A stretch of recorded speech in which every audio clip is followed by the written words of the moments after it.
I'm back in this bitch. You hear me? It's only been 6 days. I took a day off, you know what I'm saying, to rest my body. I've been going crazy. And I don't even know what the results are gonna be. You know, I got this unrealistic result in my head of 30 days looking like Hercules. But I know that's not realistic. I've been cutting out a lot of the sweets, a lot of the candies, a lot of the snacks I've been doing for the past 5 days. And I ain't gonna lie, I feel great. Trying not to eat as late.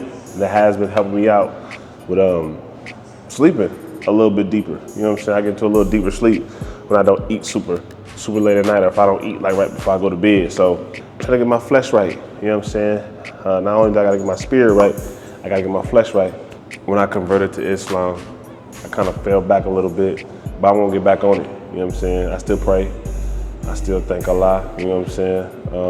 I still got my faith. You know what I'm saying? Which is the most important part. I just want to get a little bit deeper into it. You know what I'm saying? If I'm getting my body right, I want to keep my mind right. You know what I'm saying? I'm a very intellectual thinker. A lot of people will tell you that people that have conversations with me, you know, it's like real conversations with me, not the fake ones. Look at these muscles. Look at these big dogs. Look at these big dogs.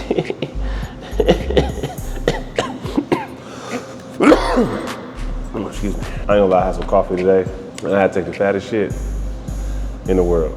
Like, I'm talking about mud, but like, it just all came out. It wasn't even, I didn't have to push, nothing. As soon as I sat down, bow. It's like, remember World War II? When the US dropped? Never mind, forget it. I want to talk about it. Now I'm gonna get my chest going. Yeah, I'm trying to work all up in here right now. Then I'm gonna do a lower body. You know what I'm talking about? Come on, ho. Let's knock this out. We ain't trying to be here that long. Yes, sir. Yeah. Beat that fat hoe. What's my name? Big hoe. Yeah, that's 4 of them bitches. 5 of them hoes. 6 bitches. 7 of them hoes. Yeah, suck ass nigga. Remember that shit you was talking last time? Yeah. I'm back. Now I knock both of you niggas out on my mama's son. Now last video y'all seen when I was doing this, yeah, I was struggling. Shout out to Mikey Dellavella, he right. I ain't never seen an 11-pound weight, so I gotta start reading. Oh, this is kilograms. We don't do kilograms in America. I ain't gonna lie, this weightlifting, it's kind of been fun. It's kind of been fun, I ain't gonna even hold you. What the hell? You're right, it's day 2. Still might be heavy. I saw an Instagram story, and he was talking about basically like, long story short, feeding the flesh and then feeding the spirit.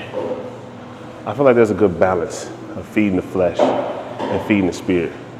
Because you need your flesh in order to harbor your spirit. It's your vessel, you know what I'm saying? And when I mean feed the flesh, I don't mean with like the worldly things. And I'm not trying to get all preachy, you know what I'm talking about? But you need to feed your flesh. Proper food, water, nutrients, proper workouts, staying fit. And fit is not being super like buff or whatever the case may be. Staying fit, staying healthy. It involves all of that, you know what I'm saying? And then being spiritually or being feeding your soul, it could be reading a book. You know what I'm saying? It could be learning something new. It could be silence, being quiet. It could be anything, but it doesn't have to be super spiritual. Everybody makes it seem like you have to be spiritual in order to feed your soul. It's a part of it, yeah. But it's a whole bunch of other stuff. You could do something you love and it be spiritual. You know what I'm saying? If swimming is something, I'll just talk about pool outside. If swimming is something that you love to do, then go swim. That'll also feed the flesh as well. You get a good exercise, you get the water, hit your body, all type of stuff. There's so much benefits into feeding your flesh and your spirit. You feel me? Let's get it in one more time. I'm really just also trying to get, sexy for the summer. So when I'm putting it down,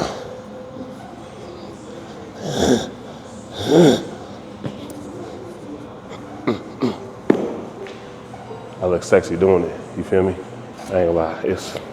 It's some old people over there riding a bike and running on a treadmill. They probably looking at me crazy as hell right now. Oh shit.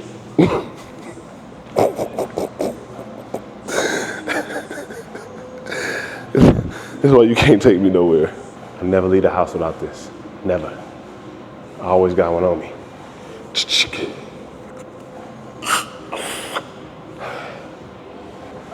I want some ass, I go to BBL. Pause. Who the fuck invented, who invented lifting weights? Like, whose idea was that? Like, hey, y'all know it'd be clean if we go outside and lift some heavy shit. Like shit that we just know we can't pick up. Let's go try that. Like, whose fucking bright ass idea was that? Like, should kick their ass. Cause there's no way somebody in their right mind was just sitting there like, you know what? I'm gonna go pick up that big ass 30,000 kilo boulder. Like, I wonder what people in the slave times used to look like back then, cause them niggas had to be like, slaves had to be really buff. Like, if you think about it. Yeah, there's probably malnutrition because they probably weren't eating right. You know, slave masters was a hell of a job.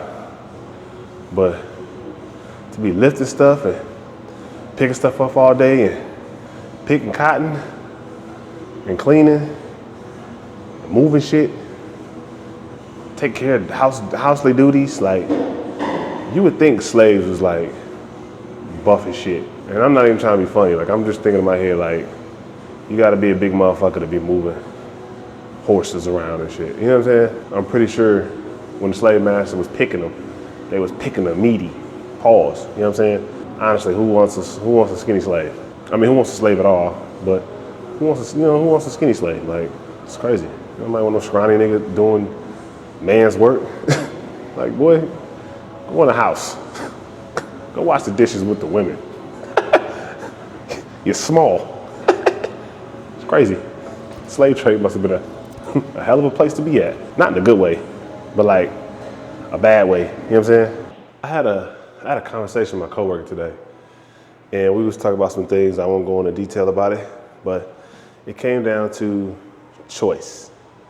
You know, we were just talking about like surroundings and people's upbringings and how things can affect them, and we were talking about choice. And my coworker was saying that some people don't have a choice due to their surroundings, due to the people that influence them, due to whatever the case may be. And me personally, I always think you have a choice. In today's day, I think you always have a choice in what you do. Now, you may not know, but there's so much resources, there's so many tools, there's so many things out there in the world that you could do to find those resources. If you're not doing what you need to be doing, then to me, it becomes an excuse if you're not doing it. You may not reach the level that you want to go to just yet. You may not think you are where you want to be. It may take longer, it may take shorter. But if you don't do it and you know, or you have the resources to find it, you know what I'm saying? Like, we kind of was talking about the hood. And I'm like, niggas in the hood know they doing wrong. We all know we doing wrong. At a young age, we know right from wrong without anybody kind of like really telling us. It's kind of like a natural instinct that we have. Animals know when they're right or wrong. You know what I'm saying? I was just telling them, like, dog, like, when you become an adult, it's just certain things that you just know you shouldn't be doing, or know that you should be doing. And if you know that, and you continue not to do it, or at least try, that's a choice that you're making. You feel me? So what day or when are you gonna make the choice to do right by yourself? That's it. That's what the conversation about. And I believe we all have choices. So, hey.